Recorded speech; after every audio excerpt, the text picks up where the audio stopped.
Hey guys, thanks for joining me here. Welcome to my channel. My name is Darian Pike. We're here out in the wildlife management area next to Medicine Creek in central Nebraska, and I'm going to be trying to answer the age-old question, really, of whether you can bushcraft in Nebraska.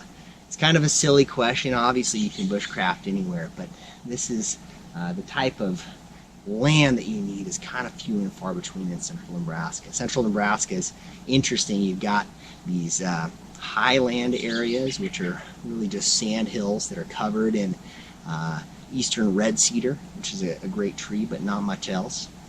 And then you've got these lowland areas down close to the water where you get a lot of, here we got some hackberry, and then in the background there across the creek here, you see a lot of cottonwood. So those things will be big resources for me. I've got some highland area out here to my left, which I believe is basically southwest. And I think up in there, there's going to be some eastern red cedar, or as we call it around here, juniper, that I can take advantage of. I'm fairly new to bushcrafting. I've got some brand new gear, and I've got some brand new camera gear. So I've brought a pulk along with me that I can pull some of this gear in, and in addition to what I'm going to be wearing on my back and on my person. So come along with me. We're going to have a little adventure here, and we're going to see if I can survive. Hopefully it doesn't get too bad. It's supposed to get down to about 25 degrees tonight, and I think my gear can handle that. My biggest concern is just going to be insulation from the ground, which is obviously covered in snow and semi-frozen here. So let's go. Alright, I think we're all equipped up here. I think everything's in its place. My backpack's feeling pretty good, although I may have to do a few adjustments. Got my pulk down there. A little Subaru parked here by the creek. We're gonna head out somewhere in that direction. Let's go.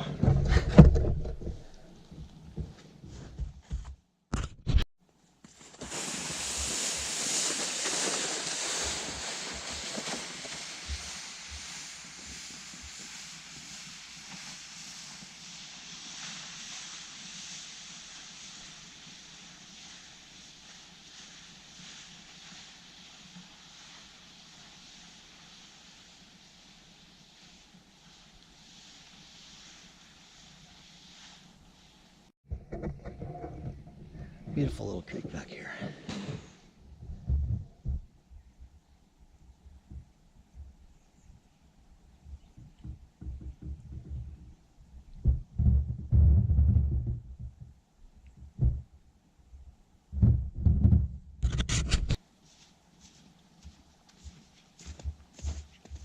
You gotta come back for the camera.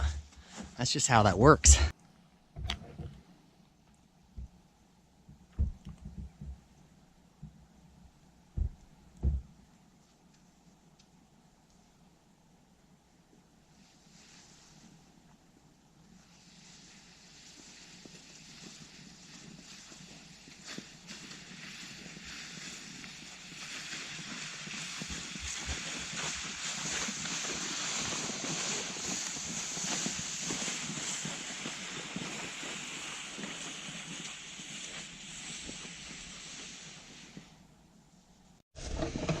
Oh man, it's sunny. It's fairly warm. I think it's like 45 degrees, 46 degrees right now.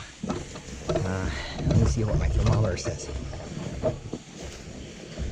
The thermometer is saying like 55, but that can't be right because the forecast was 45. That's why I thought it'd be a good weekend to do this, because it wouldn't be too brutally cold. We've had some brutal temperatures down in single digits Fahrenheit lately, which is minus Celsius, minus centigrade. I don't know how much. Beautiful country. Seen lots of deer tracks, some large bird tracks, some human tracks. I can tell this is a popular area for hunters, so I'm trying to stay really visible. Look at that.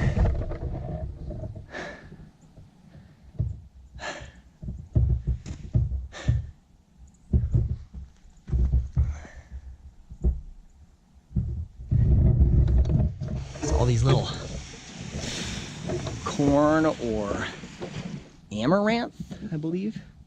Some people call it pigweed, but they raise it as a crop all around here. I'm not sure what the best area is going to be to go into, but this woodland here looks pretty thick. So that might be the ticket. Let's go find out here.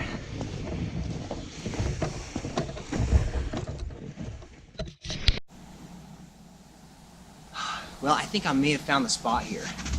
I kind of showed you where it's getting thick up there. We still have got this kind of open field of grasses and then some hillside to our west. And then roughly to the east here, the creek is running north-south, roughly. And then there's another hillside across the creek. But down in here it's pretty flat. We've got a lot of cottonwood. I've seen a few of those eastern red cedar that I was telling you about. And I think it might make a good spot. I'm looking around. I'm not seeing any dead standing or giant dead branches except for maybe this guy here. So if I can post up somewhere in here, should make a good spot. I've also got some down logs that would be good work surfaces if I need to get to them. And as I mentioned earlier, there's those grasses that we can use to start a fire with. I'm hoping to use flint and steel and cottonwood inner bark fibers and get a fire going that way. But it's something I've never done before. I'm not very good with flint and steel. The last time I started a fire with flint and steel, I was in the Boy Scouts. So that was something like 20 years ago now. So we're going to give this a shot. And I don't know if I told you guys this, but I'm wearing orange here. It is still doe season out here. You guys maybe up in the UK, and I don't know about Canada, maybe you don't have as many deer hunters, but the Midwestern guys know what I'm talking about. The Michigan guys, the Minnesota, Wisconsin guys. Deer hunting in the Midwest is a big deal, but I don't think doe hunting is as big a deal. I have seen some human footprints. I've seen some car tracks getting back in here, and this is what this area is primarily used for, is hunting and a little fishing. So I wouldn't be surprised if I did see a hunter, or more than likely a hunter sees me. If the hunter's smart, they're holed up on a ridge somewhere overlooking one of these fields. So probably going to be up that way, I'm guessing. So anyway, that's kind of the story on why I'm wearing this goofy orange tape stuff on my backpack and on my person. Here in a week or two, the season will be over and we won't have to worry about it. But for right now, it's probably a prudent idea.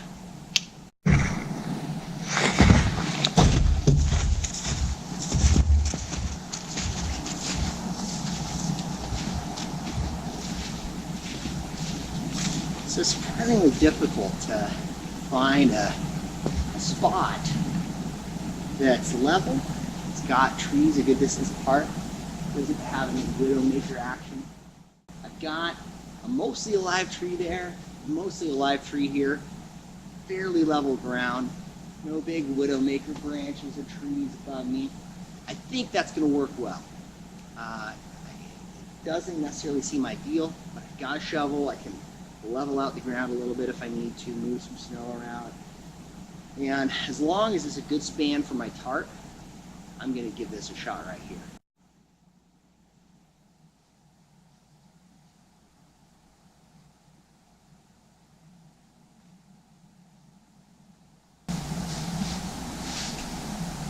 Alright, so I'm just using taut line hitches at either side. I should be able to adjust it a little bit, pull it in or out either way.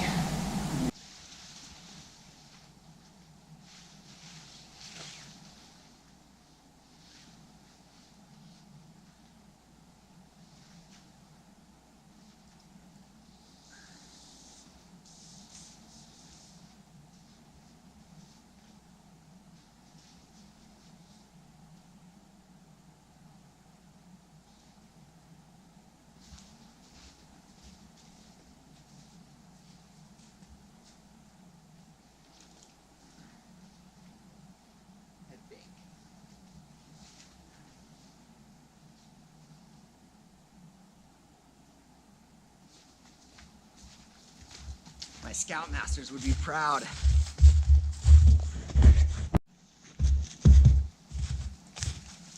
So before I go any further with this, I got to clean up a little bit back here. I've got an old dead branch leaning over. I want to get rid of that. This I need to do something with, either tuck it over to the side or to the back there. So I'm busting out my new axe. It's a Husqvarna. You can see it's the logos, or the company name is partially covered up with this axe collar that I made. I just made that last night, actually. So if you see any brown stuff on my hands, that's from the leather dye to get that all colored up nice like that. Pretty inexpensive axe. I think you can get these around 50 bucks. I think I paid just around 50 bucks for this.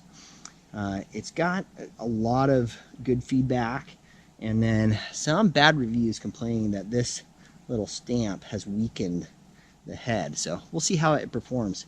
It's pretty nice. It's very, very sharp. It could be honed even sharper, I'm sure. It comes with this nice full grain leather axe mask. So pretty decent little tool. Let's see how this does.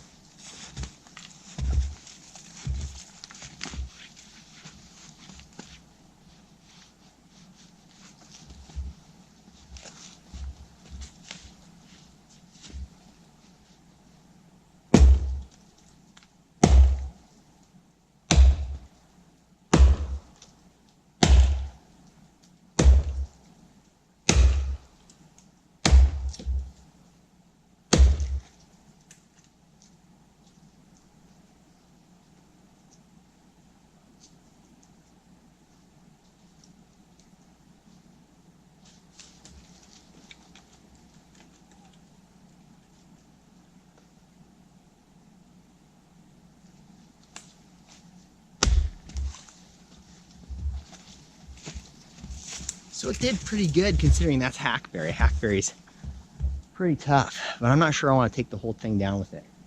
I am a little concerned it's going to fall on my line there, fall on my tarp. We'll see what we can do. I'm going to bust out my silky saw now and try that out. All right, let's give this a try.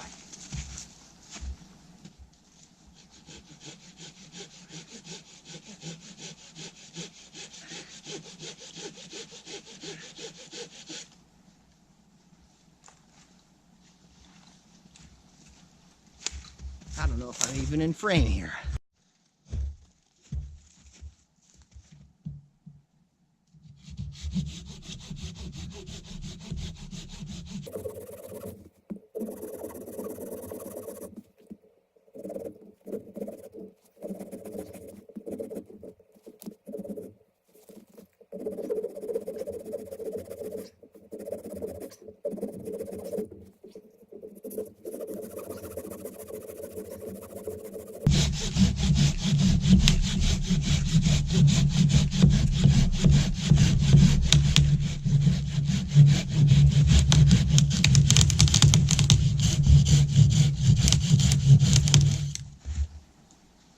That really ought to go right there.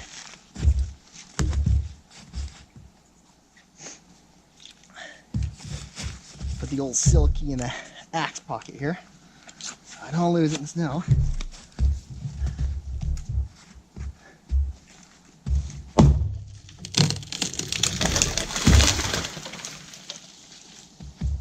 Well, if I was smart, I would have taken that side of the tarp down. But luckily, no harm, no foul.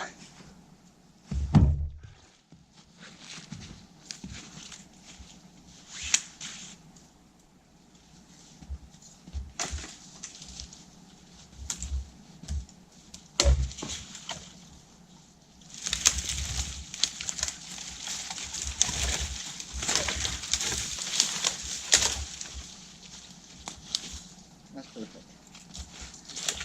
Yeah, like I said, I should have taken that down. That's kind of a bonehead move, but tarp is a tough tarp. This nose tarp is taking me on a lot of backpacking trips, a lot of country. It's done good in all sorts of rain and I think even a little snow. So good tarp. This hackberry feels really dry. Really nice wood, and supposedly it's really good firewood. Yeah, it's nice and dry. So I think that's going to be the start of my firewood. We're still going to have to worry about a tinder bundle here in a little bit. But next thing, let's clear the ground and stake out the corners of the tarp.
Straight into this rotten tree.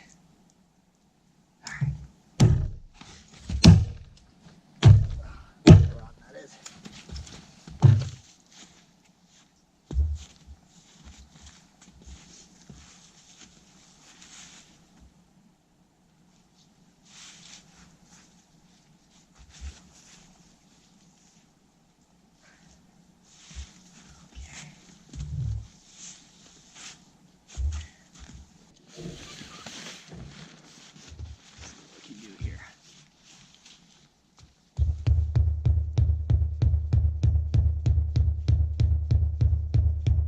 I feel the ground is pretty frozen.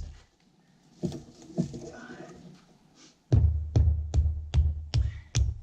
think once you get past kind of that permafrost layer or whatever, it's not too bad.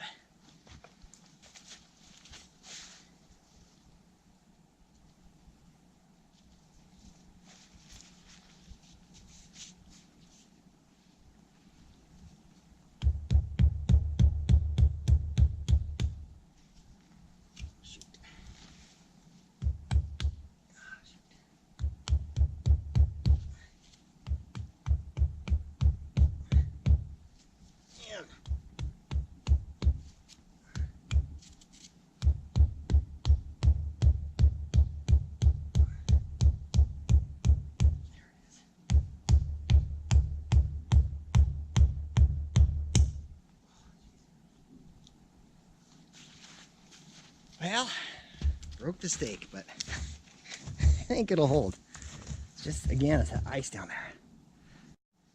So I've got this military surplus shovel. Apparently it's actual GI issue.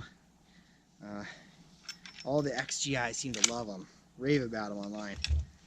And it seems like all the imitators just don't quite stand up to it. So I've used it once on a snow camping trip before, so this will be really my second time using it. Pretty pleased with it. I'm just going to try to clear out the snow a little bit. So it's pretty wet right now, so I'm just afraid that's going to soak me down if I don't clear it out pretty good. So let's give that a shot here.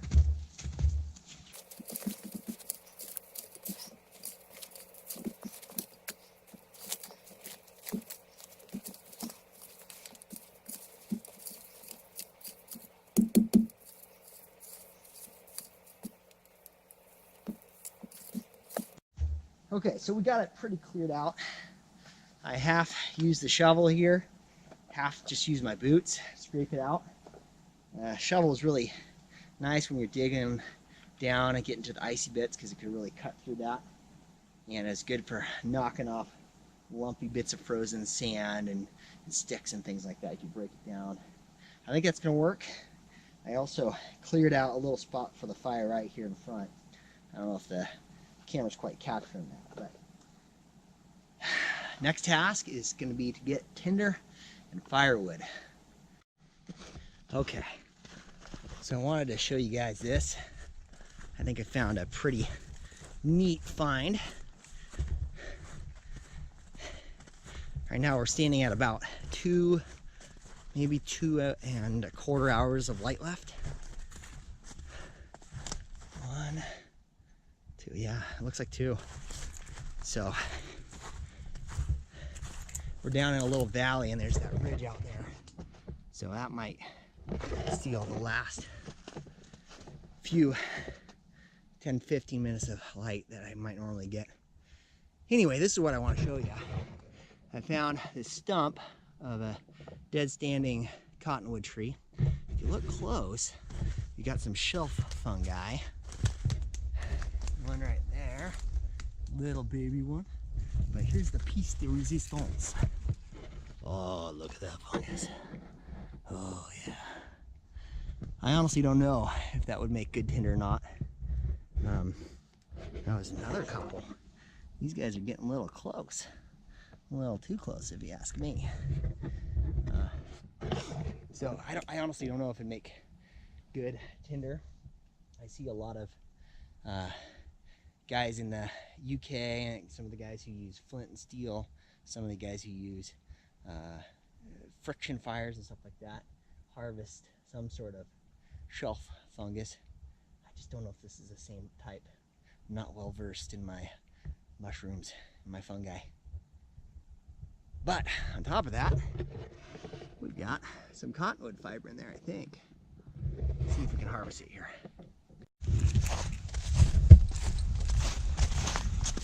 Whew. That's one.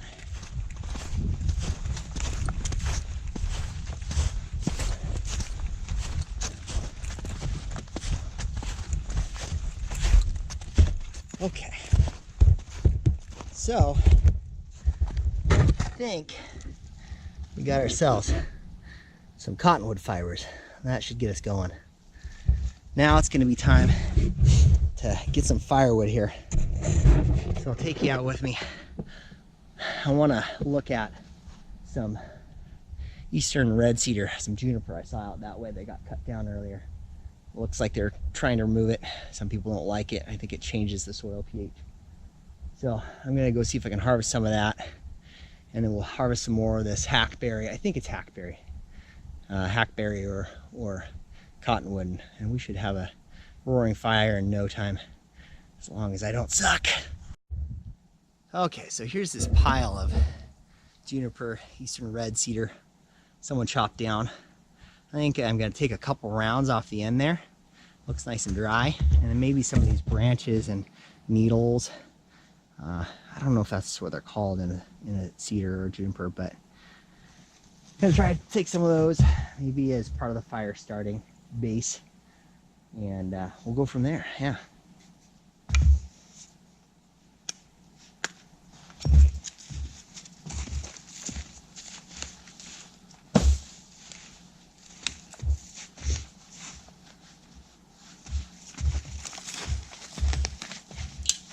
So I've got my Silky Gomboy.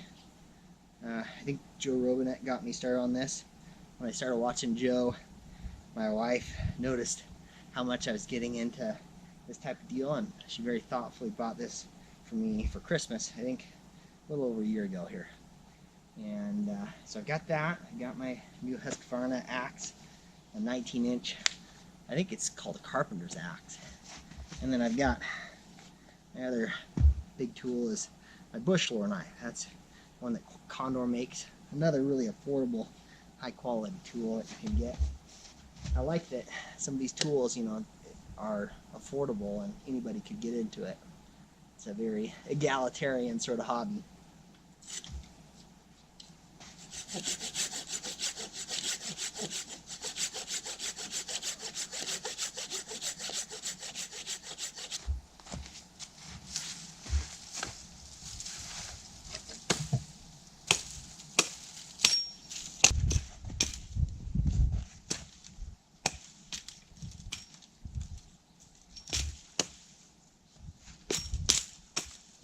not very good with an axe yet, but I'm using it two hands a lot just for more control.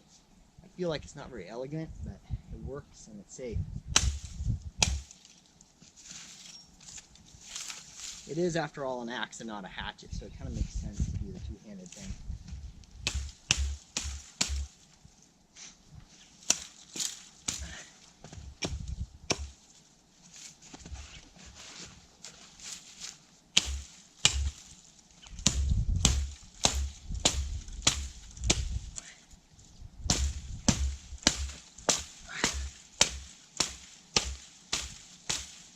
Man, tough piece. Makes me think it's not quite dry. I guess we'll find out, huh? Feels dry. Oh, smells good.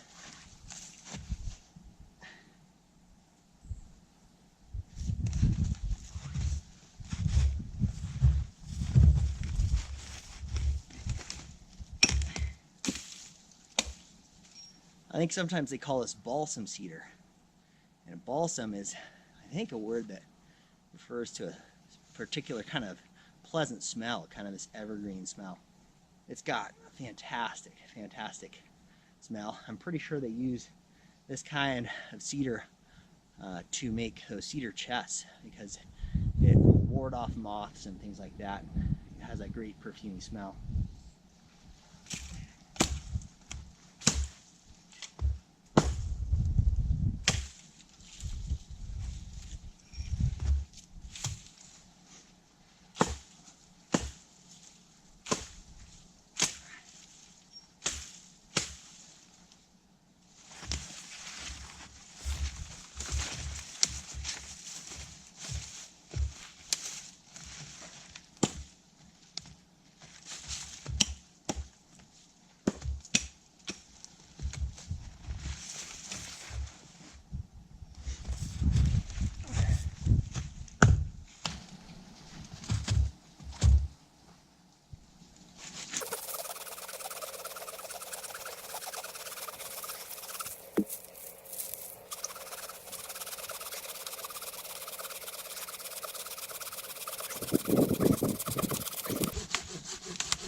This is interesting because some of this is quite wet.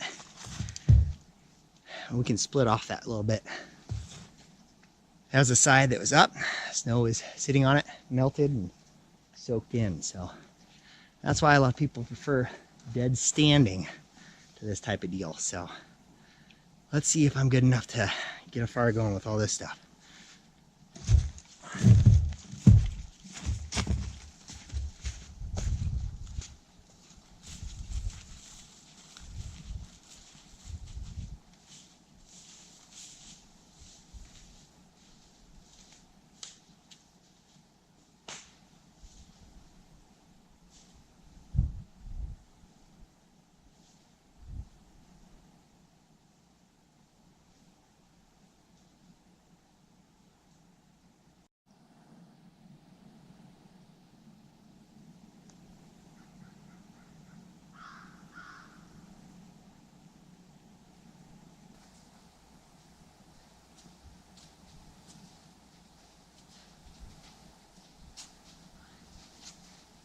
Well, I very smartly went back and got my gloves before I carried that the rest of the way. These things are pretty pokey.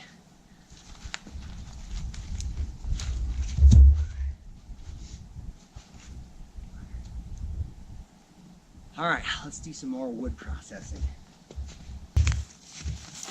So, done quite a bit of processing of firewood. And man, it is hard work. Mad props to Joe Robinette, Matthew Poza, Mike, Paulin at TA Outdoors, all those guys who do this regularly. You gotta be in shape to do this stuff. I'm not.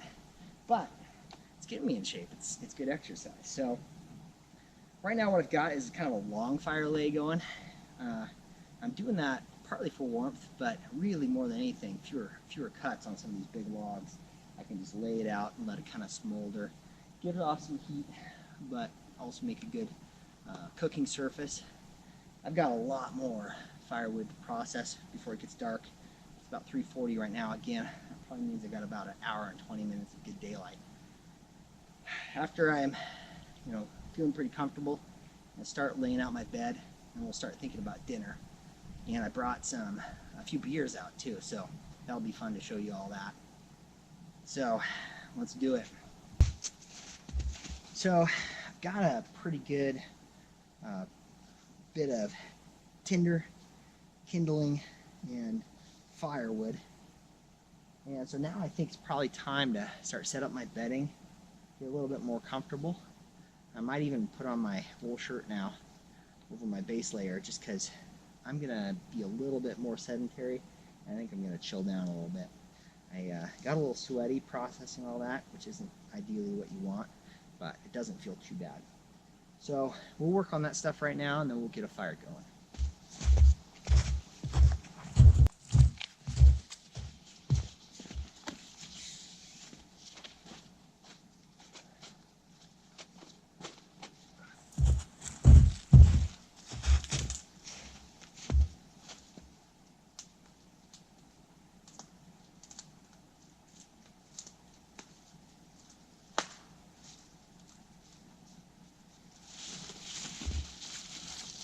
So I've got a piece of reflectix here. I've got my Thermarest Z-Lite sole, and then I've got a nice full blanket here covered with a few spiny things from the hike in. So that's going to be my insulation from the ground. Like I said, that's going to be maybe my biggest worry over the night is just getting cold from conductive heat touching the ground like that. So let's see how this works here.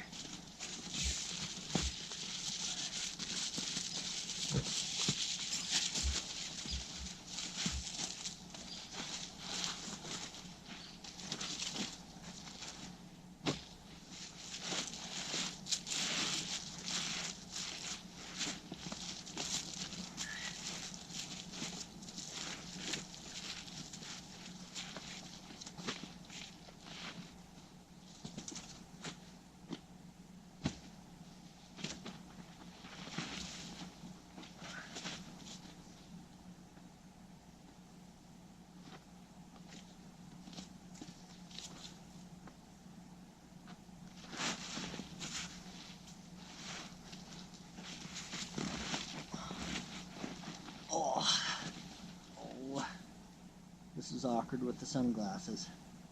Smushed into the ground. Ah!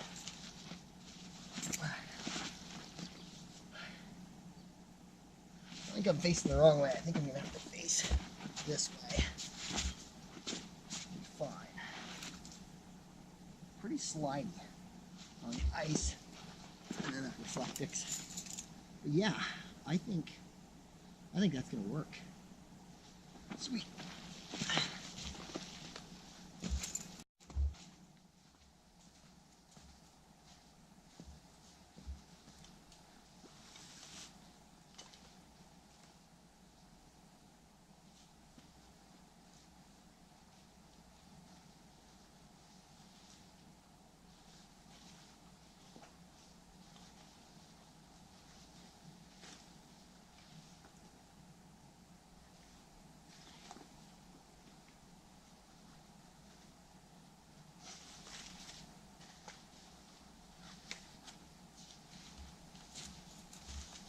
Okay, so I'm getting into dinner prep mode here. So I'll show you some of the stuff I brought, and then a couple things just to brag about them. I made these things recently, and a couple of them are going to be really useful for this trip. And one of them not so much. The one that's not so much useful is this leather strop that I made. I'm pretty excited about it. I think it's going to work great. I don't have any stropping compound with me, so I can't even test it out. But it's just one of those things where I follow a little tutorial on YouTube, and I think it turned out pretty damn good. A couple other things in my food. My eggs for tomorrow morning. I have to figure out how to not let those freeze.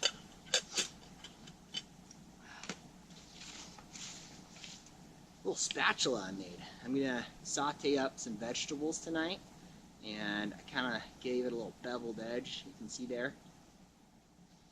You can see that. See that? Right there. Yep. Made it out of just like a little hunk of mahogany that I had from a woodworking project I did, and I'm pretty proud of it. I think it looks pretty good. It's all from my own little noggin. And then here, it's got a little wooden spoon. I didn't even have one of those spoon knives. I just did it with gouges and some pocket knives. And I actually used my little bush lore here. And it turned out pretty good. Just sounded it down real good. So a few fun little bushcrafty projects. All right, so what I've got going on here, so I've got my cook kit. It doesn't nest together as well as I'd like it to, but it all goes in that little bag, fit in my backpack just fine. I was gonna make a pot hook out of that. I don't know, we'll see. We'll see if I want to bust out my silky and chop into that a little bit and rig it up.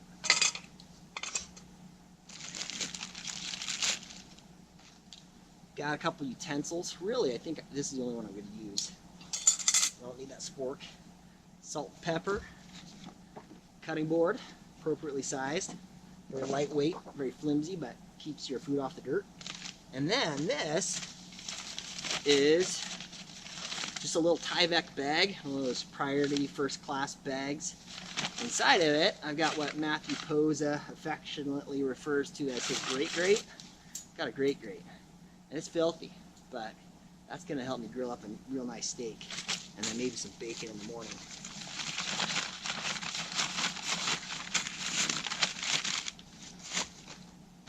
All right, let's see what we can do here. We're going to get a fire going.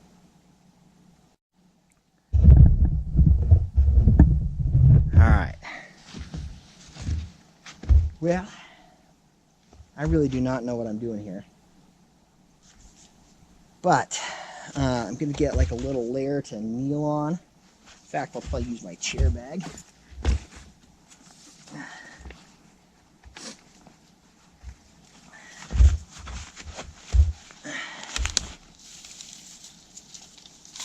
Let's see what we can accomplish here.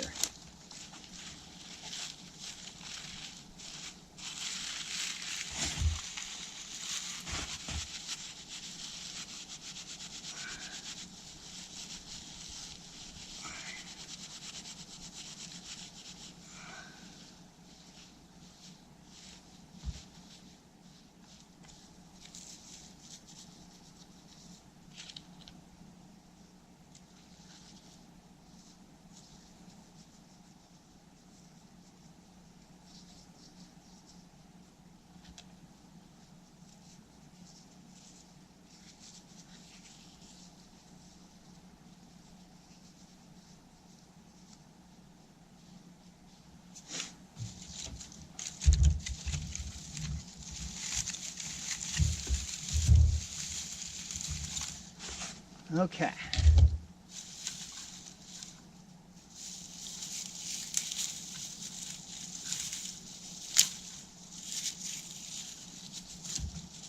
I'm just feeling out what pieces are super dry, because I've got a few that are pretty wet, and I don't think that's going to work. So grab up these pieces that are dry and nice. They'll be the next layer that I put after we get this going. And then we're just going to start throwing sticks and bits and things. Oh, you know what I should do? Here's what I should do. I should do a little feather stick.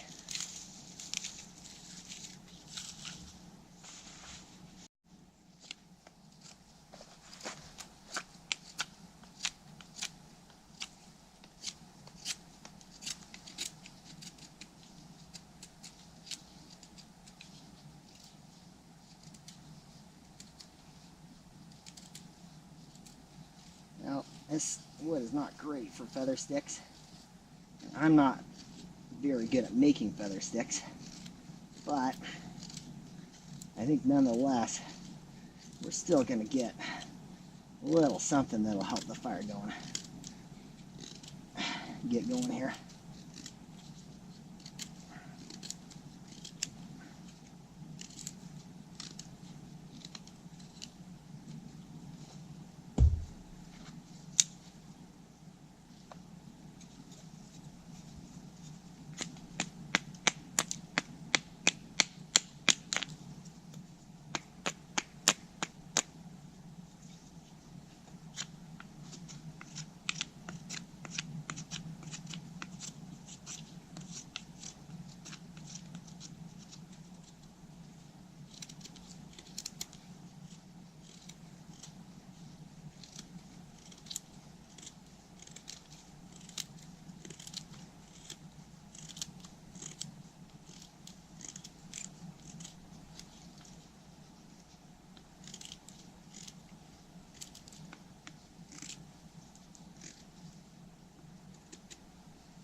Huh.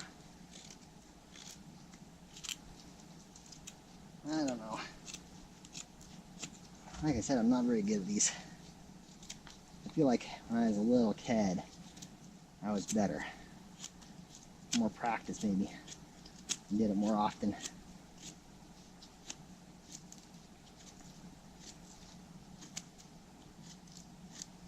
Yeah, that and the fact that now I've seen a lot of guys make feather sticks, and they're really good feather sticks. My other problem here is the type of wood I have is really flaky. It doesn't bend and curl, it crunches and snaps. And so it's hard. I think that makes it harder to make the longer curls. But anyway, let's give it a shot here.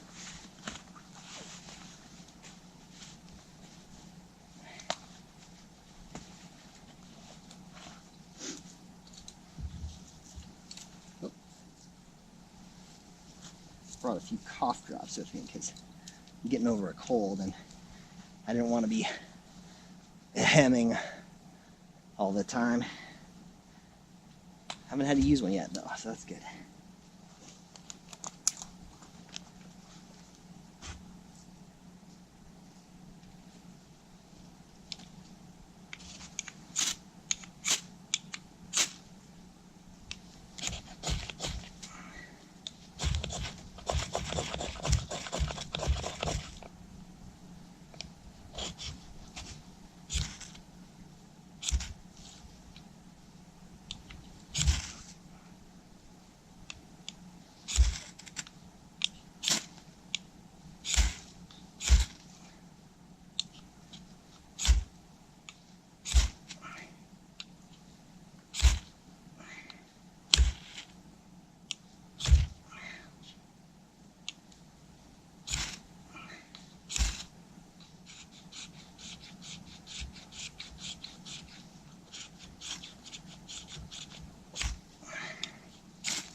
Man, I really thought that might work.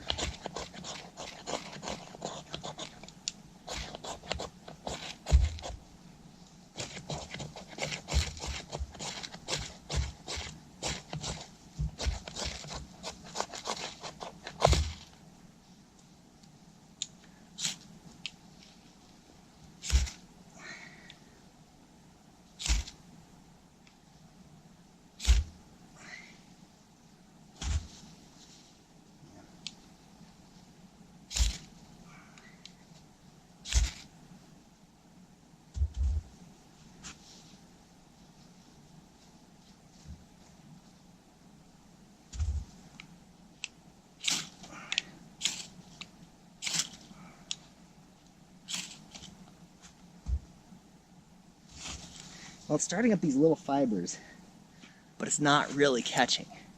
So I think I'm gonna bust out a little cheat device here.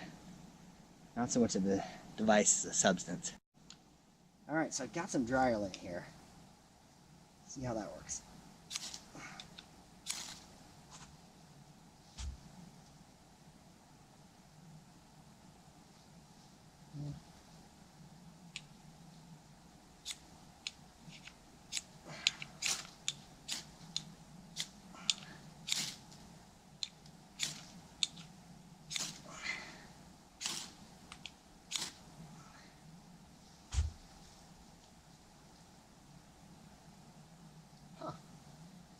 Well, there it is. Ooh, hot.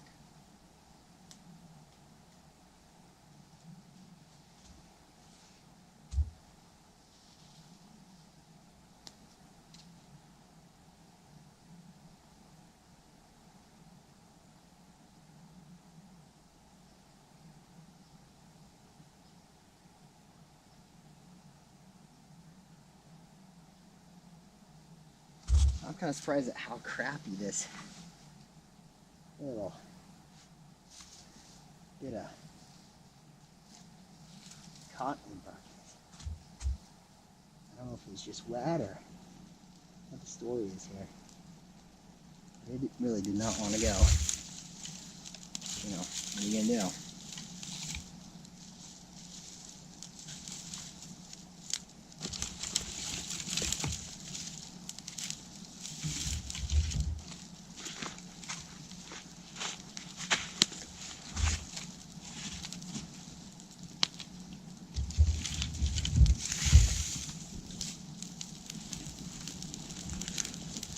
This is gonna get up, it's gonna get hot, and then it's gonna die down. It's just a bunch of this little stuff here.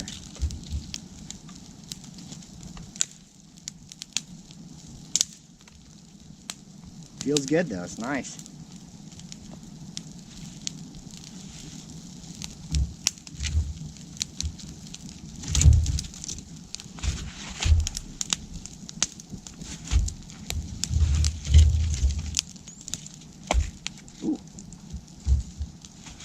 Okay.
Man, I just love a nice fire.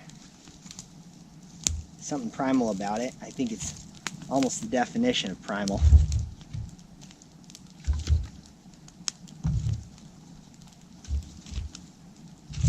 It is nice. Really nice.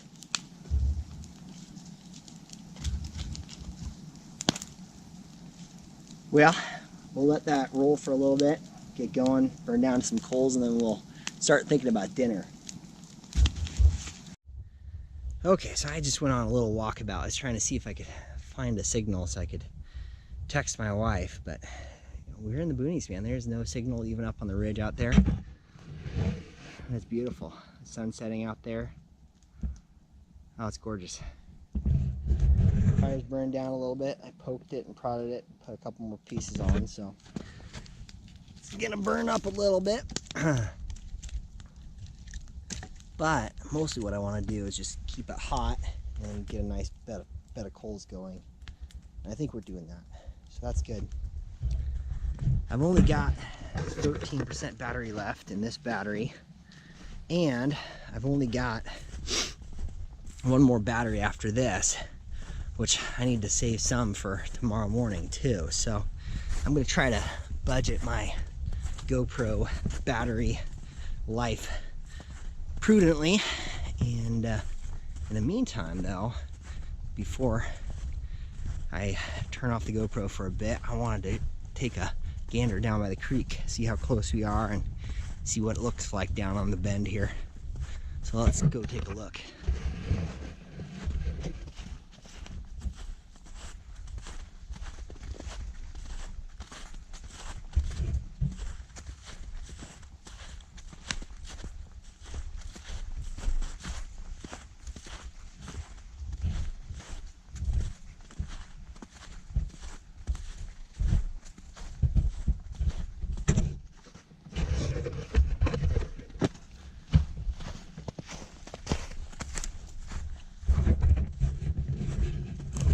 It's through there somewhere.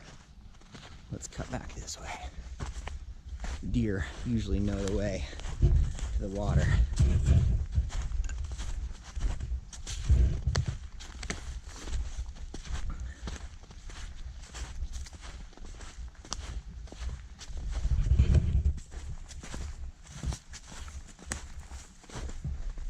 Yeah, here we go.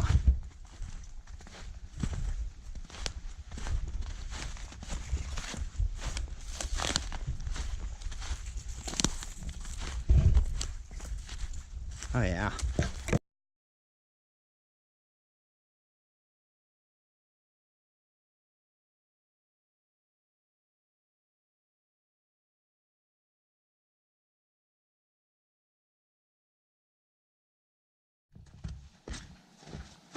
Alright, so I don't have much time left on this battery, so I just wanted to show you the 3 beers that I brought. Zipline Alpha Modern, 4.9% ABV, nice low starter beer. I got the Surly Overrated West Coast Style IPA, and the Distill Brewing Privyet Russian Style Imperial Stout. This guy's a local beer, Lincoln, Nebraska. We'll start there, and I'm going to change batteries right now, and we'll start preparing food here.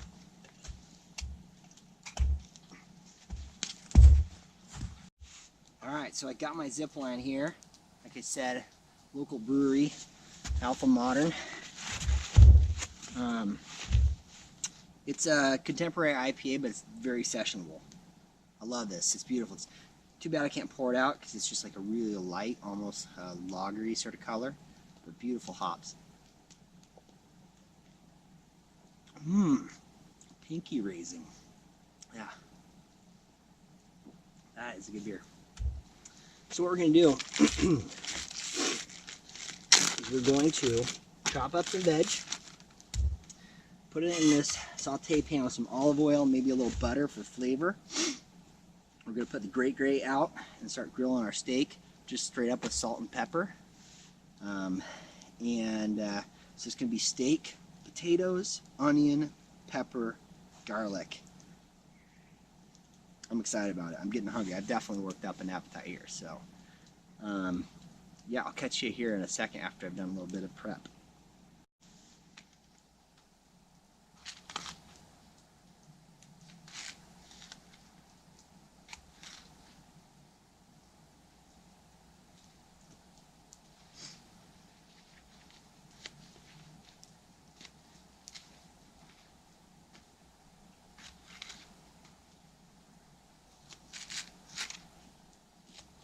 Smells good.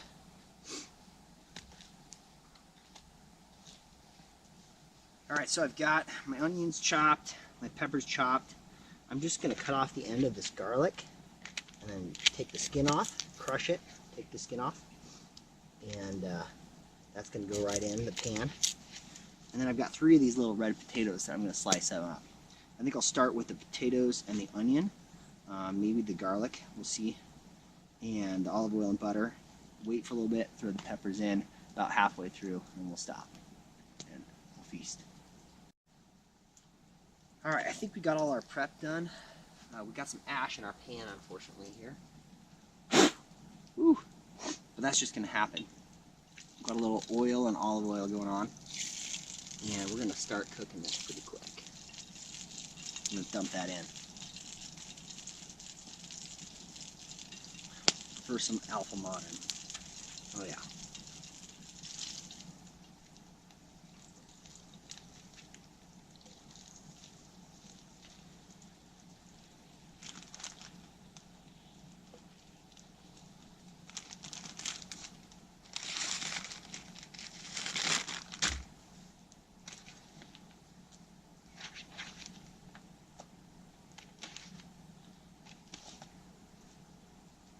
Alright, let's see here. So we're going to need a stir stick. Let's get a better shot of this. Alright, how's that? Yeah, that's pretty damn good.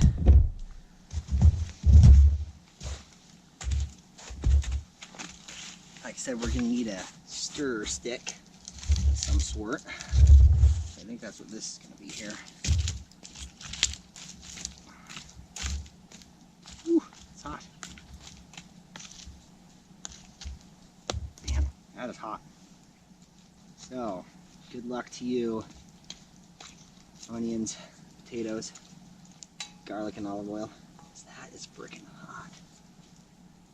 I thought I'd let it burn down, but just by moving it, you know, it always stokes it up real good.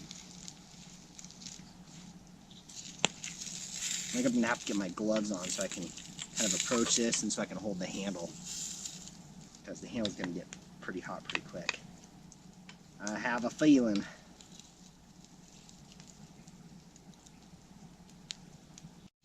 Okay, so I got my own personal grate out. Everything's cooking up in there. It's time for me to start thinking about the steak.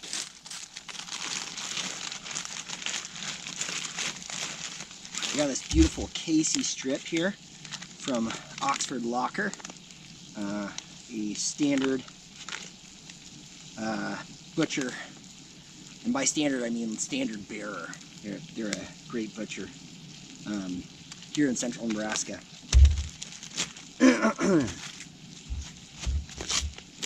So I'm going to take this, I'm going to put the salt and pepper on it. We're going to start grilling. Okay, so I got the salt and pepper all over my steak. And I'll be honest with all you out there in YouTube land, I like a lot of salt and pepper on my steak. So as you can see, that's pretty coated good, especially a lot of pepper. Salt, it's just on the surface, and so it'll kind of cook off a little bit and not get too bad internally. But the pepper, it's just not potent enough unless I really get a good crust like that. I'm gonna throw on the grate, see what happens. I've got it kind of adjacent, so if any of the steak drippings start falling down, they fall in the pan there, that'll be perfect. Whew. Let's see here, I'm gonna have to give it a stir.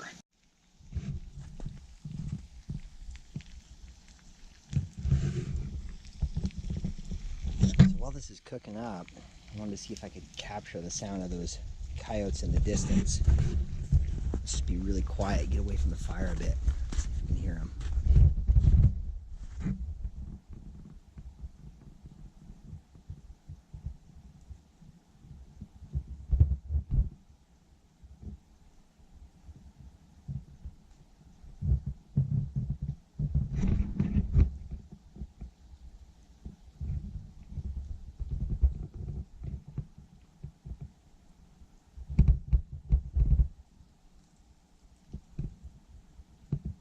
No, I think my talking might even scare them off. Or the beep of the GoPro, I don't know. It's all quieted down now. We'll try again here in a little bit. If they start up again anyway. Look at the steak.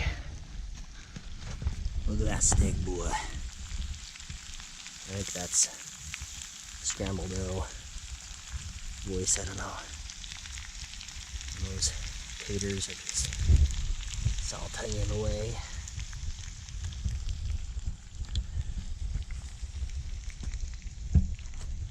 It's about time to put these guys in.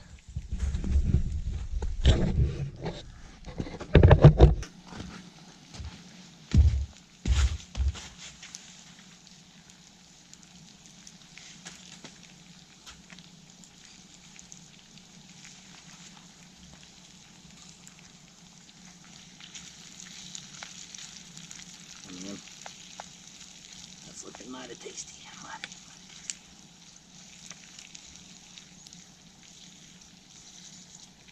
Potatoes are still pretty hard, so I'm going to wait a little bit longer before I put the peppers in.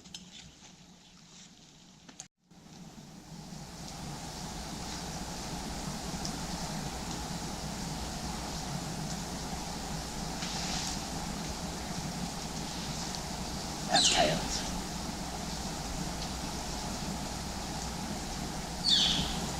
That's the perfect. Quiet and that's coyotes. So, Surly Brewing Overrated West Coast Style IPA. A sucker for West Coast Style IPAs. I grew up out in Oregon.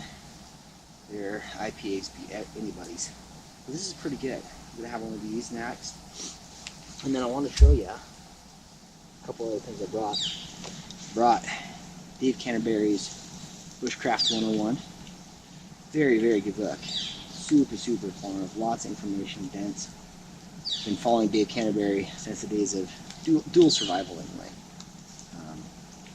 And really, really good information if you're interested in more info for bushcrafting. Highly recommend it. I brought this little tome my brother gave me, one of 2 books he gave me for my birthday here last year. I haven't got to read it yet. It's a nice short read. Steinbeck, classic American novel here of mice and men. So I'm going to give that a shot. And yeah, it'll be good. The last thing I want to show you is I brought my sidearm with me, which I'm not a concealed carry guy. I'm not much of a gun guy at all. But I don't camp a lot by myself, and I thought this might be good. There are cougars around here. Might be nice to have a weapon for that reason. Yeah, so anyway, it's kind of a more fun than anything. It's a little Ruger LC9S. My family gave it to me. My brother-in-law is like a gun expert, and he kind of headed that up. So it's been a nice little sidearm just for shooting around, playing around. So I did decide to bring that with me. I thought that fit within the realm of bushcraft. I'll tell you, before I came out here yesterday, I told one of my employees where I was going, what I was doing, and she's like, "Is that where all those people got murdered?" I was like, "Great, I'm going to go sleep out there." But she said back in the 30s, some madam ran a brothel up in the Medicine Creek area and like killed a bunch of people. She was like absolutely ruthless. Haven't done any research on this, so I'm just taking her word for it that the details are accurate. But those are really all the details I know. And then one that I know is true is back in the 70s, there was this love triangle thing going on, and someone got jealous, someone got killed and dismembered and like dumped in the lake here down at the end of this creek. The creek runs down for a couple more miles and ends in this reservoir. And so there's like body parts just like washing up and stuff. They caught the people. This was back in the 70s. They caught them, so I don't have anything to worry about here, but still it's kind of a little bit of a ghostly place when you think of it that way. You know, of course, any place with a long history of human habitation is a little bit ghostly, you know, just given all the events that have taken place in any square foot of land. So, kind of interesting. But I'm gonna crack this beer, do the old Joe Robinette thing, and we're gonna tend to the food a little bit more, and we'll get back with you here in a minute.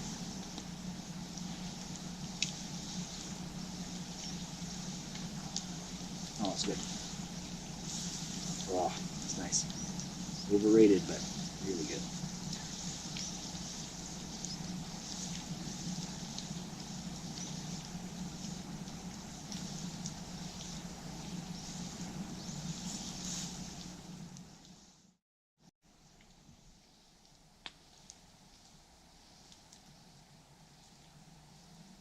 Well, I'm thinking everything is done here. It all looks really good. Steak is looking done. There's a little bit of redness and bloodiness to it left, which is how I like my steak.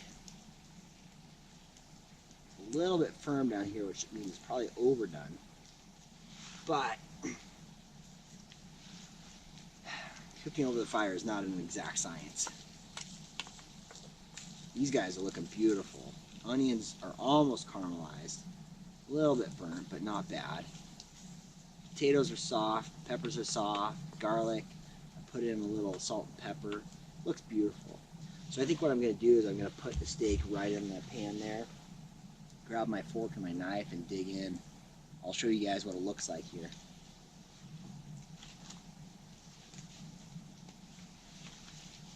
Starting to get dark. I got my headlamp on. It's getting cooler, so I put my wool shirt. This is a wool-rich shirt I found at a secondhand store. It's been fantastic. I've worn it, and it just doesn't wear out at all. It's fantastic, and it's just warm. It's cozy. It's manly. All the things I like.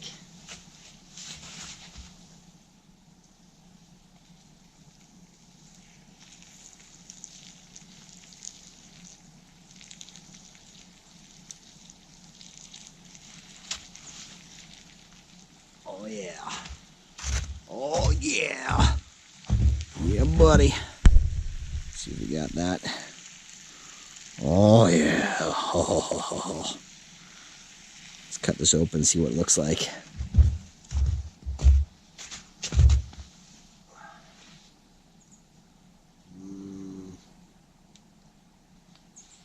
I'm just sticking the fork in my mouth. I'm like, oh.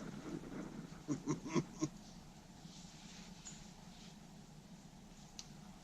it right down the middle. Show you guys this goodness. Oh yeah. Oh yeah.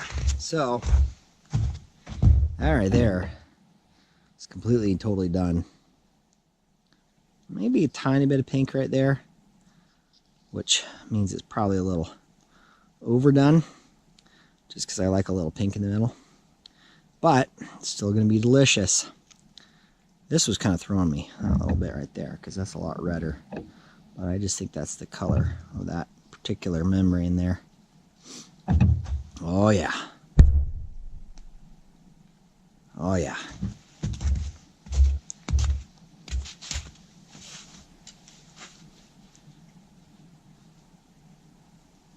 Oh yeah, man. It is tender. This is not a tough steak, boys and girls. Oh yeah, and that bit looks pretty damn good right there. Oh yeah.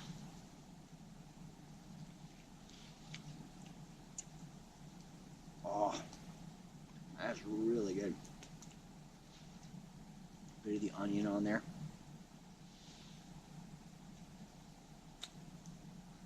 Oh, oh man. Oh. All right, let's try the potatoes. I mean, I nailed it. My wife would be so proud of me.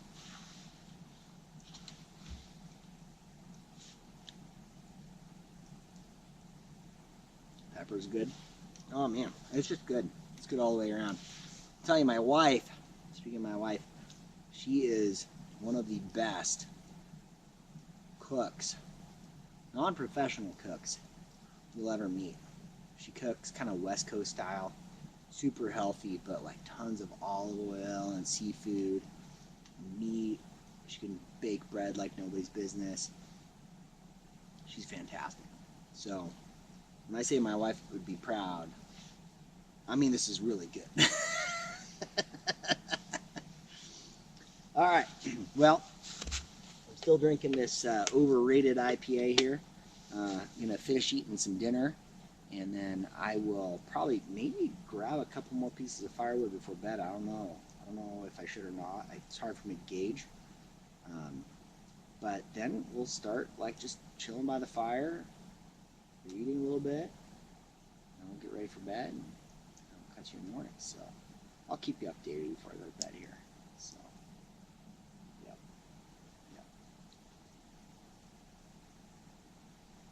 Oh, it's nice. It's good for the soul, you know. It's good for the stress factor, just get away from the office and get away from town and just get out in the woods. It's really quiet out here, other than every once in a while a bird or a coyote. I don't hear any traffic. I think I heard one plane maybe. I don't think we're in a flight pattern at all. That's pretty great. Pretty great.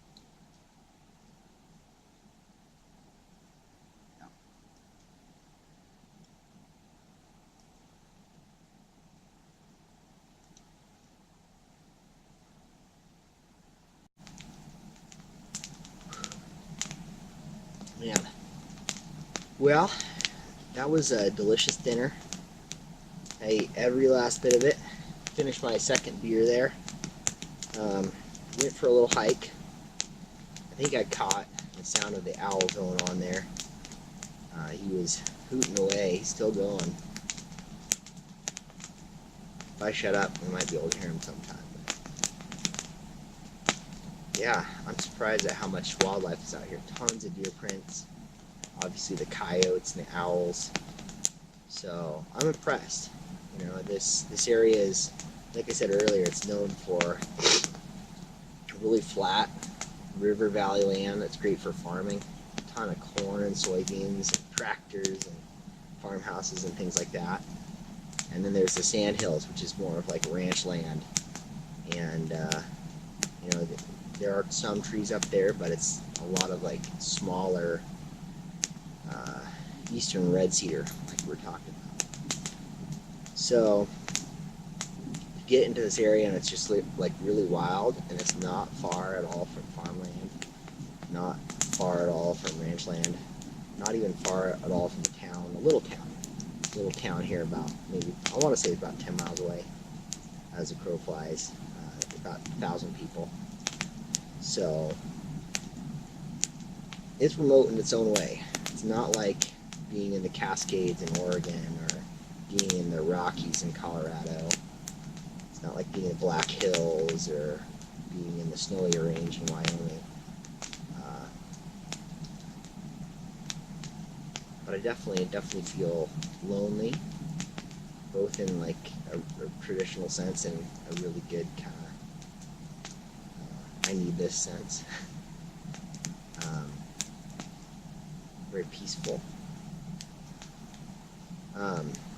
So yeah, anyway, I'm gonna crack this last beer here. Distilled brewery out of Normal, Illinois. The Privyet Russian Style Imperial Stout, 11.4% ABV. So this is the piece de resistance. A good way to finish off the night. Got a couple books to read. Chill by the fire for a while. It's really only 11:30 right now. Or sorry, 7:30 right now. So it's going to be a while till bedtime. That's the thing about winter camping, is it gets dark early, and then you're just chilling by the fire. I think next time I do this, I'll try to bring a buddy out, or something like that, and that way it won't be just like killing time in the evening. I'll be able to hang out with somebody and talk and do all that shooting the poo around the fire. But yeah, I'm enjoying this peacefulness by myself right now, so that's pretty sweet. So, yeah, thanks for tuning in, guys. I'm glad you came along. This has been a fun journey, so yeah, we'll catch you right before I go to bed here, and then in the morning we'll wake up and we'll make some bacon and eggs and some coffee, and we'll hit the road. So good times.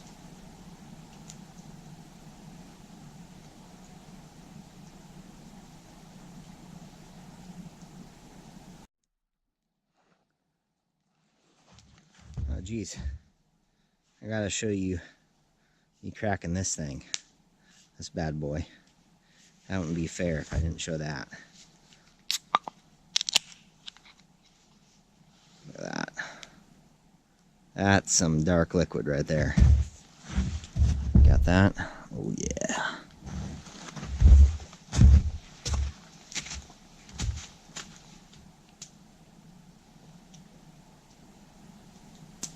Oh, that's good. Really rich. If you like a big, rich, heavy stout, recommended, definitely. Russian style imperial. So this is the real deal. Apparently they do another version of this where they age it in I think bourbon barrels or something like that. So you can get a barrel aged version as well if you want and you know where to look, I guess. Cool story about the Russian Imperial Stouts. The name comes from this tradition of brewing stouts in Ireland and England and then exporting it to Russia. And then they would export an extra high ABV, extra hoppy stout out there so it would withstand the voyage, the trip, the cold temperatures, and not go bad.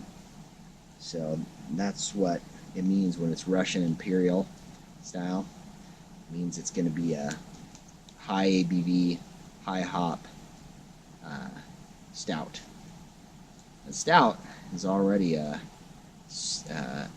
big beer. Stout is kind of an adjective meaning burly, stout, you know. So this is maybe the manliest of beers right now, is what I'm saying. All right, there you go.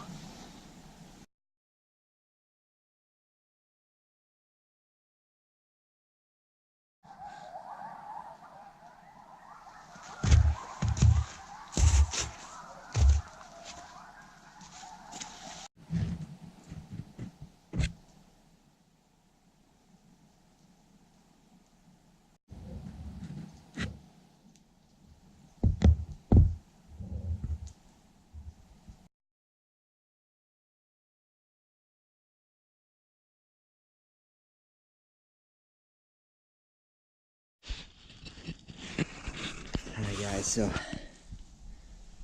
I'm in the bed, in the sack. I got my jams on. I feel like the fire is fully stoked. You can kind of see it there.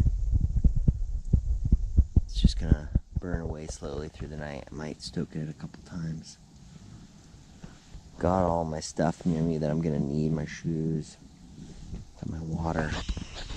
Got my bag over here, you can't really see. I might do a little bit more reading, but I'm gonna hang out in my bag here and just kind of let myself fall asleep naturally whenever I'm just too tired to keep my eyes open anymore. Good day, productive day, fun adventure, tons and tons of animal sounds. I don't even know what some of those were. It's crazy. So, good times here at the Pike household. I don't have my whole household with me, obviously, but yeah, the mobile Pike household here. So, we'll catch you in the morning. We're gonna grill up some bacon, get some coffee going, and do some eggs as well. So, be a good hearty breakfast, and then we'll hit the road. Thanks for hanging with us here.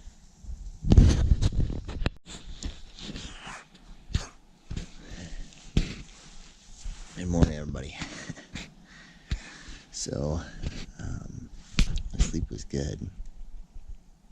I wish I had more battery life, because the coyotes were just going at it all night and just yelling, calling each other. There's, I don't know how many, at least 3, probably more.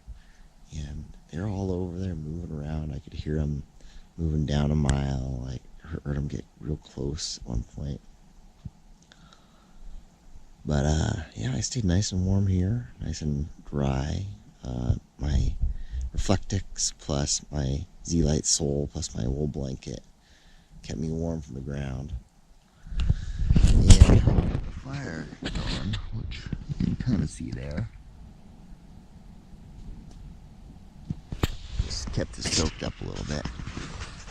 So right now it's about 7:15. So it's time for me to get out of my sleeping bag, get going. I'm gonna get the grate out, grill up some bacon, get some eggs going. I think I'm gonna do some cowboy coffee. I got some sticks that I'm gonna use for a tripod. See if I can lash that together and suspend my little billy pot over the fire and heat up some water. So I think that's what we're gonna do next here. Okay, so I got the makings of a tripod here. I've got my coil hitch to start with. I'm doing some wrappings. I'm going to do a couple more and then we'll start doing the good old frappings. It's great that they rhyme because then you remember them.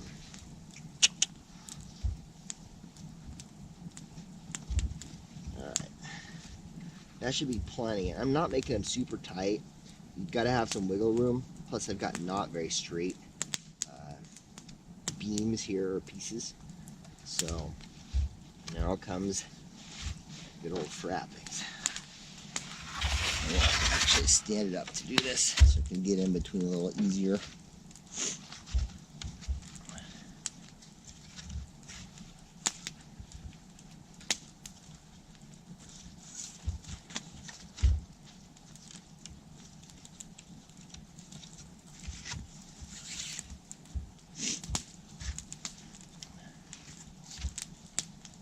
Big old long hank to work with. Not very easy. Alright, you see that okay?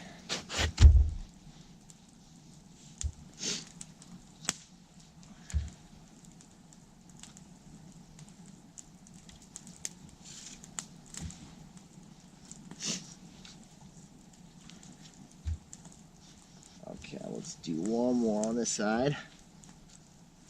And we'll go to the other side. Alright, so we've got our tripod set up. Traditionally, you'd tie off the loose end, timber hitch or a clove hitch, and then you'd be done. But what I want to do is leave this loose end and get a little hook attached to that. And then what we'll do is we'll have it as low as we're going to want it. So real close. Probably that's as low as you'd ever possibly want given the billy pot's depth length. And then if we want to raise it, we'll just wrap it around this little twig that's sticking out in the back that you can't really see there. So that'll be our adjustment, raising and lowering. So okay, so I've got it attached there using a Canadian jam knot, which is the bushcraft knot du jour. Apparently the only knot we bushcrafters know. But very, very useful knot. It really is a great knot. Works in a lot of different situations. And it's actually one that's fairly new to me. I was never taught this in the Boy Scouts. It's probably in some obscure field manual or anything like that. But it's a good knot. So let's give this a shot here.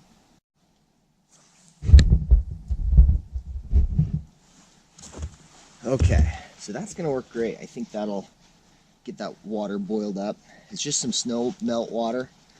I had the other pot sitting by the fire all night, and in the morning the snow was all melted, so it's going to work great. Don't need much water. I'd say I've probably got about 10 ounces, 12 ounces in there. Boil that up. That'll make my cup of coffee. And I've just got a little bit of water left in my Nalgene for the rest of today. But I'm gonna pack up and head out of here pretty quick. This guy's overcast a little bit. You can see kind of some breaks maybe in the distance. It shouldn't be too bad of a day. My thermometer said it only got down to 32 last night, but forecast said 28, I want to say. So I'm not sure who to believe exactly, but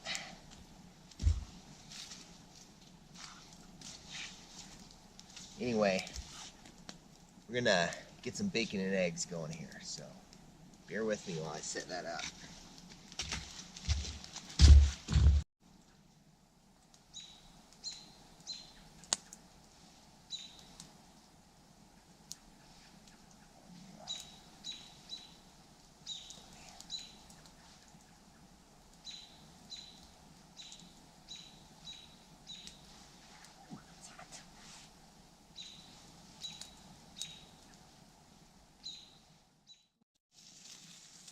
All right, we got the makings of something beautiful going on over here.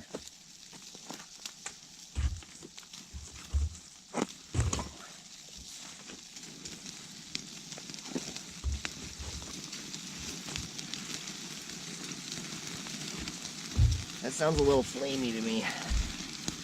That's a little bit flamey. I mean, I like a little char, but it might be a little much. Set off to the side for a minute. Okay, let's get some butter going in a pan. I'll start frying these eggs. Okay.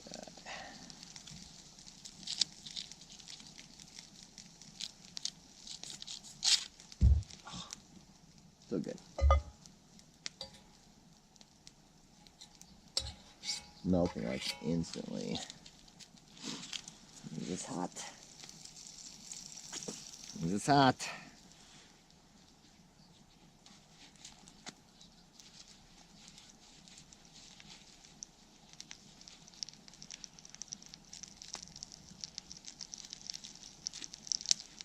Yeah, that's the stuff.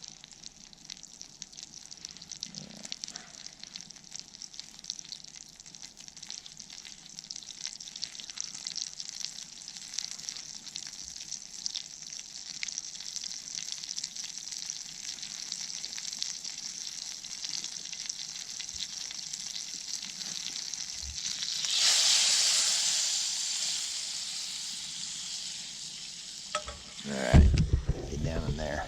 Take a gander at that goodness. Yeah.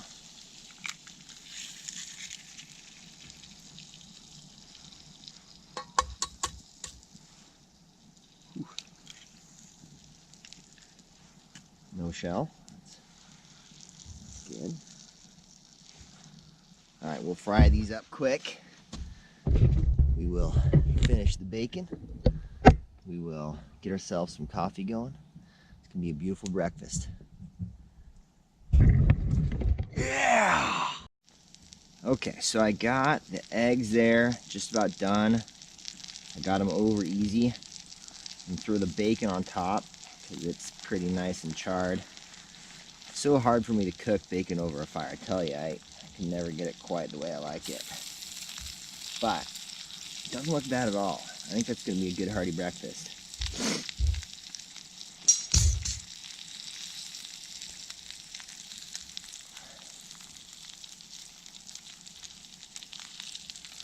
Coffee's not quite ready, but I'm ready to eat. So I'm going to let this cool just a second because, as you can see, it is sizzling. Excuse me. And then we'll dig it in here. Alright guys, let's see how this tastes. It smells fantastic. Look at that.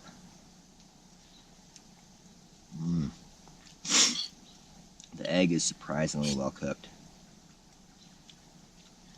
Oh, that's really good. Alright, let's try one of these pieces of bacon here.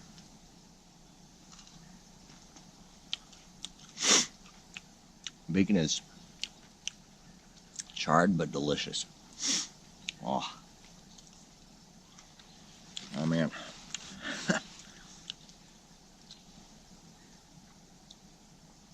Breakfast is one of my favorite times when you're camping. There's no camp chores to do. You finish breakfast, you just sit back for a little bit. It's kind of nice. Savor the simple deliciousness that is breakfast meats and eggs. I even go for some oatmeal, or as you UK guys call it, porridge. It's good stuff. I didn't bring it this time, but it's good stuff. Alright, I'm going to finish this up. We'll make ourselves some coffee. I think our water is getting close to ready here. So, and we'll get the black gold running down my gullet.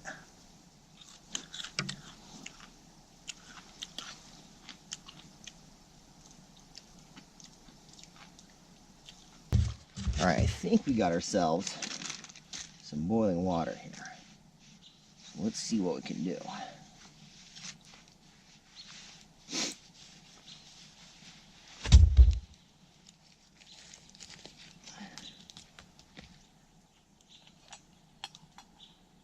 Oh yeah. Okay, perfect.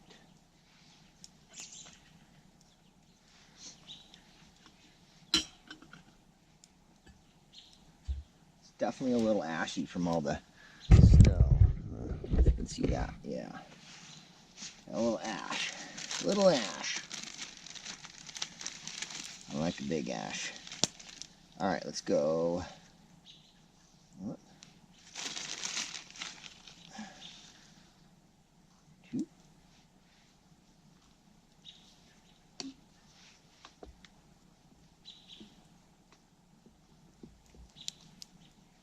Yeah, that should be plenty for that little amount of coffee.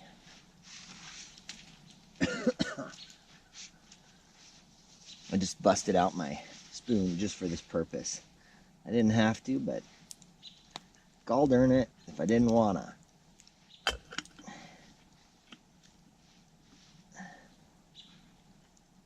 I finished these implements that I made with olive oil, you know, because obviously it's food safe. I just heated up some extra virgin olive oil in a cast iron skillet, and this guy and that little spatula I made, I just kind of heated them up in there for less than a minute. Just got them nice and coated. Wiped them in a little bit with a paper towel, and that worked great. So it's beauteous. I love it. I could eat off of it. So this is something I saw Paul Kirtley do, I think on TA Outdoors with Mike. Just the cowboy coffee, grounds directly in, steeped it for at least 4 minutes, and then some of this action. I think you kind of want a sharp drop at the bottom. Just trying to get the grounds to settle.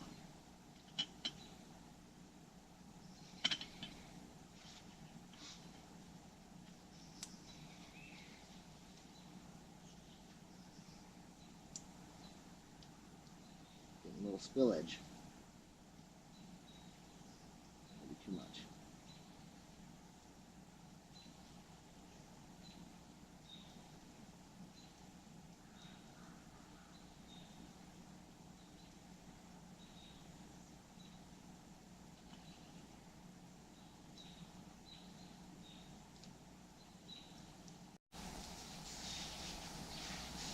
Alright, well, it looks fantastic.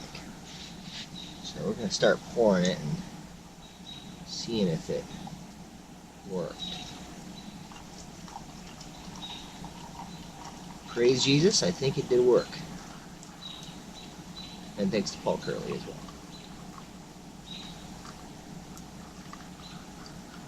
I'm definitely getting some leaflet.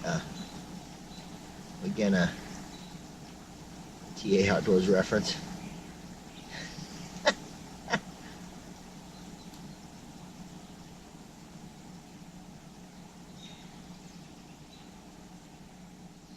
Okay, so there you go. As you can see, all the grounds are in the bottom there. But this is groundless, so to speak. Yay.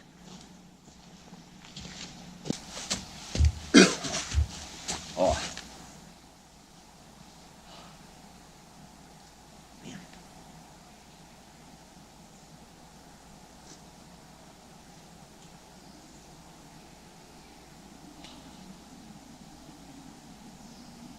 That's some good coffee.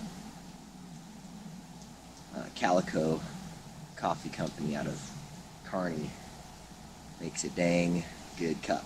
Well, they roast a dang good bean. I make a dang good cup.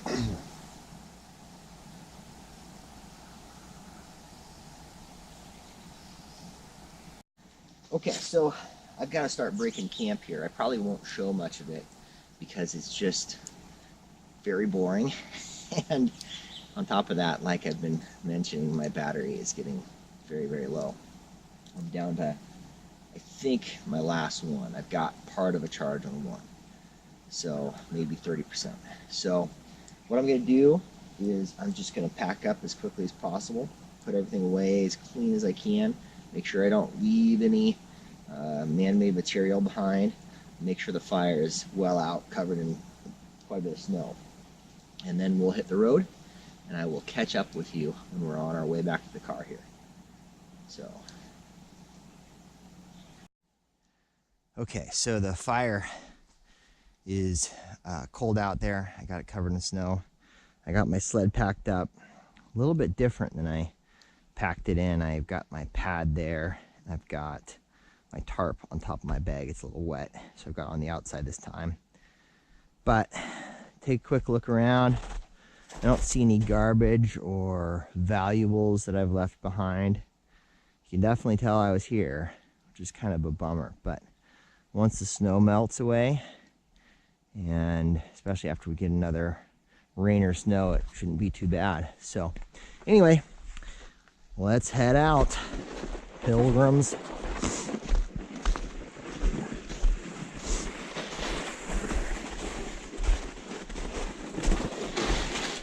I'm gonna go over this log.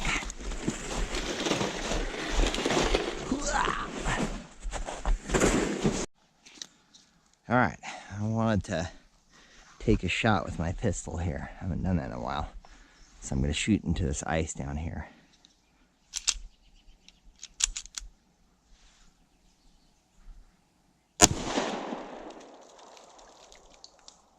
Wow. That was pretty amazing. How loud. Man.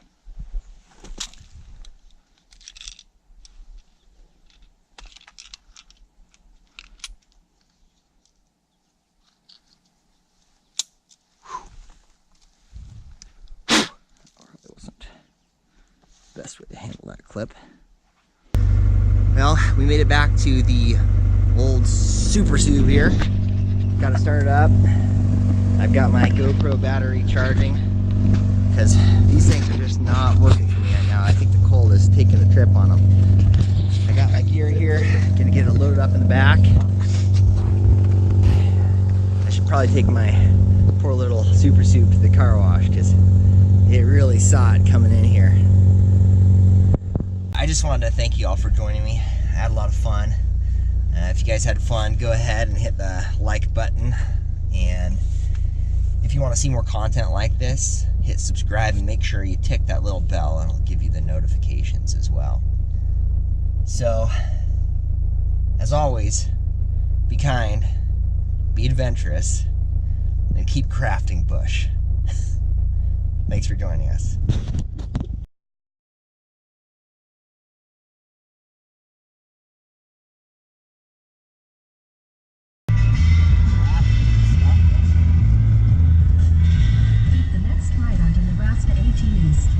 Untitled Nebraska 18 East, we go!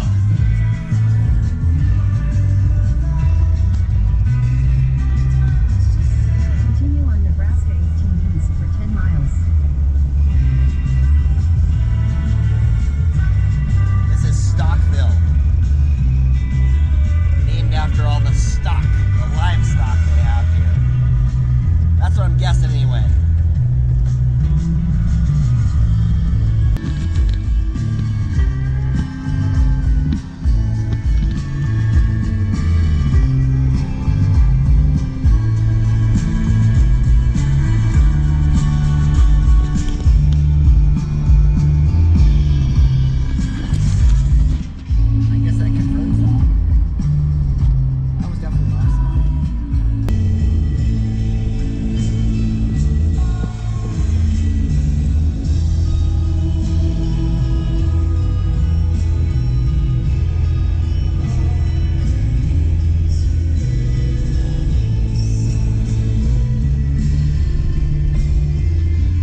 got to be haunted.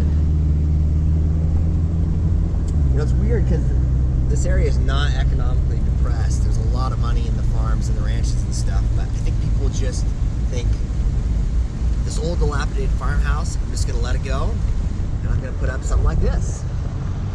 It's like a modest, you know, middle-class home,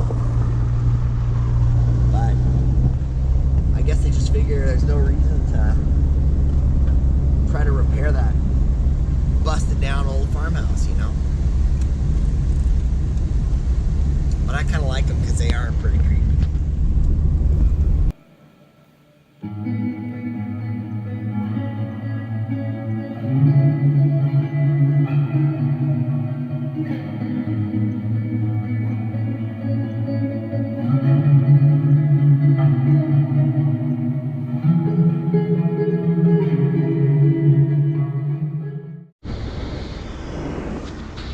So man, I had a kind of an adventure there. Got high centered on a really steep section of snow.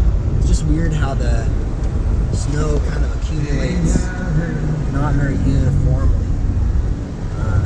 And it was up kind of on a hill. You kind of expect it to accumulate down in the valley right here, but it's up on a hill. Anyway, it was so bad I had to back out of there and try a different approach to our spot here. So hopefully we're gonna find a way into this wildlife management area. Cross your fingers.